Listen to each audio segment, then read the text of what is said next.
349 million.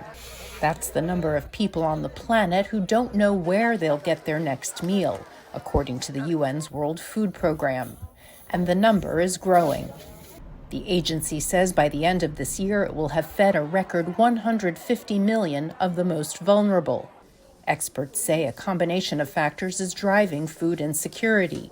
The COVID-19 pandemic, conflicts, climate shocks, including historic floods and droughts, energy prices, and Russia's February 24th invasion of Ukraine. But even before the war in Ukraine, the food price were at a 10-year high earlier this year.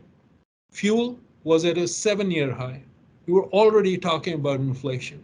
So when this war came on Ukraine, it magnified everything. In part because Ukraine and Russia are breadbaskets for dozens of countries. Ukraine and Russia are important players in production, world wheat production. Their market shares of about 4 and 8%, and much bigger share in world exports. So if you don't have freely flowing grain from the Black Sea Basin, then you're going to have very big problems outside. The war also drove energy prices up on fears of supply disruptions and sanctions on Russia's oil and gas exports. Fertilizer prices are up 250% from 2019, according to the UN. Half of global food production relies on fertilizer, and small farmers who cannot afford enough have seen their harvests decline.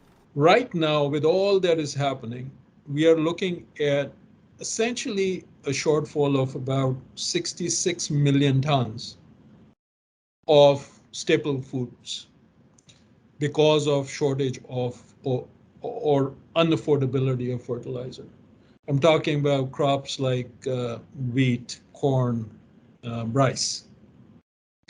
Now, that 66 million tons of food, that is enough to feed 3.6 billion people for 1 month. Looking ahead to 2023, food security experts are watching fertilizer availability and weather. In the case of wheat and corn, it will depend a lot on what happens with the weather. Argentina, for example, right now has some issues of weather which could be affecting the harvest, and that's something that we are observing very closely. The same could be happening in the US. The uninterrupted flow of grain and fertilizer from Russia and Ukraine under the Black Sea grain deal will remain critical to global food security. Rice is the primary staple food for half the planet, and experts are closely watching production. In case of rice, we are already observing a reduction in the supply because of lower planting.